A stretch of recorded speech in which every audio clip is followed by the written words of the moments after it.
At Animal Rescue PH. Caretakers Works.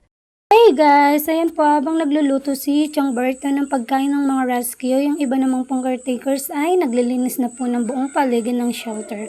Ayan po, ipapakita ko sa inyo yung mga dumi-dumi nila and then kung paano po linisin ng mga caretakers ang buong shelter. Kita nyo po yung mga bala-balahibo, yung dumi po ng mga rescue na kailangan pong linisin sa araw-araw.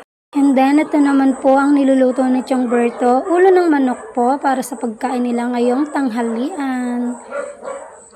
Tapos po ito ay pagwawalis po ng buong shelter.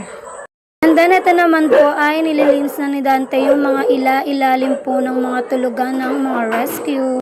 Please like, comment, and share this video and subscribe!